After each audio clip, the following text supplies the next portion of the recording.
history class would be required to submit their syllabus for approval to the College Board. There is a syllabus online that they can download if they would like to. But the intention is that the teachers will implement a course to prepare students for the AP History test, which is a driving mechanism to bring into our schools revisionism in history. This program leaves out George Washington, it leaves out Teddy Roosevelt, it offers up 3 meager sentences to World War II, and I could go on and on. But in the essence of time, I want to quote someone who worked alongside David Coleman. In fact, David Coleman is his boss. He appeared to an organization of American historians in May, and he told an auditorium full of English high school teachers that these new tests will eliminate unnecessary memorization of facts in history and will replace this with historical thinking skills. Now, if this sounds rather touchy-feely to you, it is. And if teachers are trained in this new method of teaching, bear with me for one moment, I would like to share something that recently garnered a lot of press in allowing students to see pieces of documents and come up with their conclusion about history. Ms. Bowen, go ahead and continue. I think we'd be interested in hearing this example. One student wrote an essay, "I believe that the Holocaust was fake because according to source number 2, the event was exaggerated," one student wrote. "I felt there was strong enough evidence to persuade me that the event was a hoax." And this student earned 23 points out of 30 points for the essay. And this is what happens when we remove the teaching of the story of our history and facts, and we give students pieces of documents, which could be propaganda for all they know, and allow them to form their own conclusion. In conclusion, I would just like to say that my father fought in World War II, and he told the story of how when his troop marched into France to liberate the French people, that the French citizens got down on their knees in the dirt and they kissed the boots of the American GIs who marched in there to liberate them. And that story deserves more than 3 sentences. And our students here in Texas deserve to learn authentic and factual U.S. history. Other things in there that I kind of like, I thought were important, but it has a very, teachers are free to be flexible, be creative, drill down. We like all those words. Now you tell me as an educator though, what does it mean to you? In bold letters it has AP exam questions will not require students to be familiar with information in the gray boxes. What does that mean to you as an educator?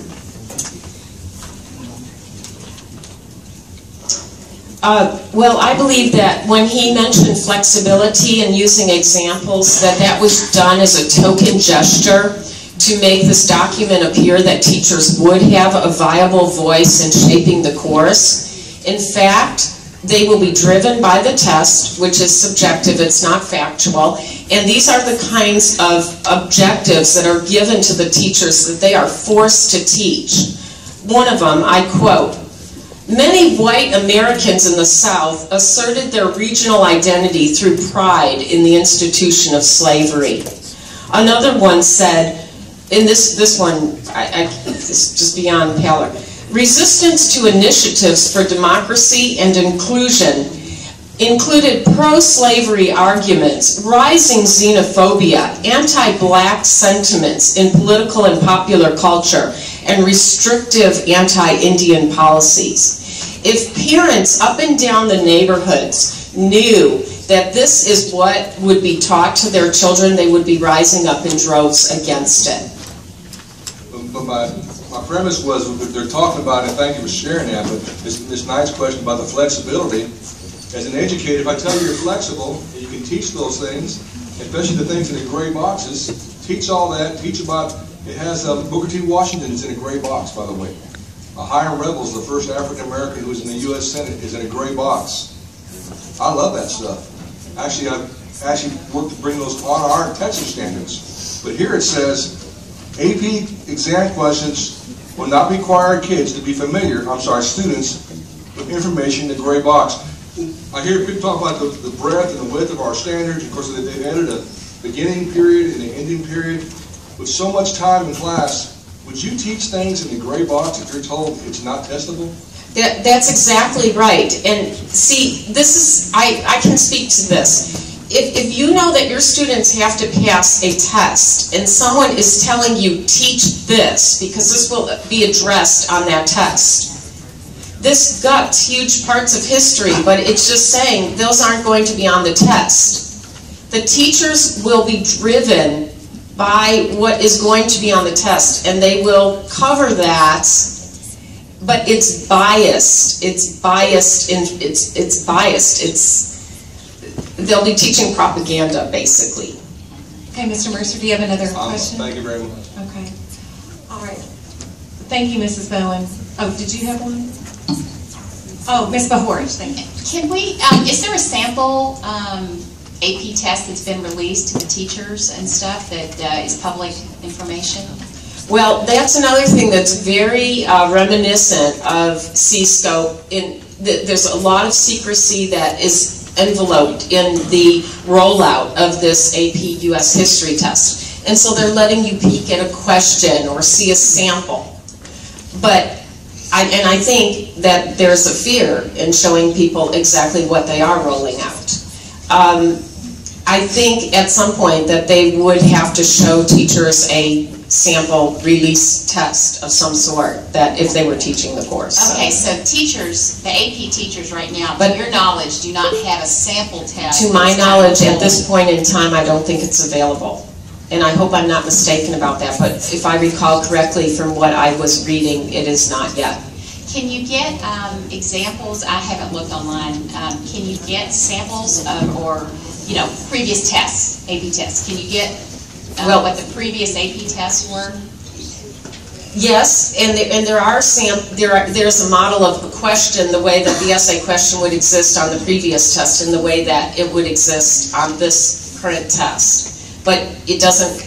I'm sure they have release tests from the previous. Yeah, ones, that's fine. I'm just wondering, how you kind of, if we could get a sample of, a sample test that the AP teachers would get. I just don't know how they release things like this. Do they get a sample test, or do they just get a few questions like this? To me, this is not very instructive. But. If I can insert, it's my understanding after Ken and I met with the College Board representatives this week that the old sample tests are gone because it's like trying to use sample tax tests, right. But now we have the end of course, so they're different.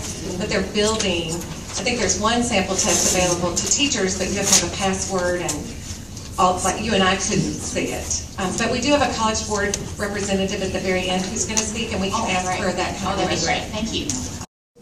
When you mentioned that you would not be required to turn your syllabus into the College Board, would you, even after you turned it in, would you have the flexibility to teach beyond what you turned in on the syllabus? And then, that's the first question. And then the second question is, within the time frame, is that a half semester course or a semester?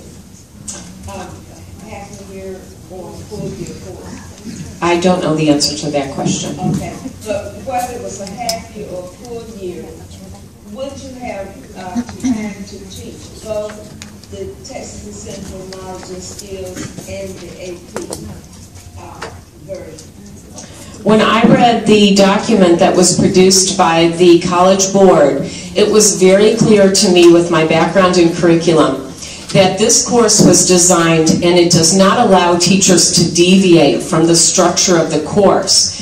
If the teacher submits a syllabus and it's approved, it will have time frames, and those time frames will reflect the questions that are tested on the AP US History class. So if that syllabus is approved, it's not going to contain the teacher is not going to feel at liberty to go beyond the way that the course is designed. And we have to understand that teachers are going to be sent in droves to go through the training that's being provided through the College Board. And I have right here the introduction to that course. The goal of the course that the teachers will be taking is to encourage students to become apprentice historians, and for the teacher to create a learning environment that encourages students to develop their historical thinking skills. You know, this is just more of what we're already seeing is not the standard of education that we want for the students of Texas.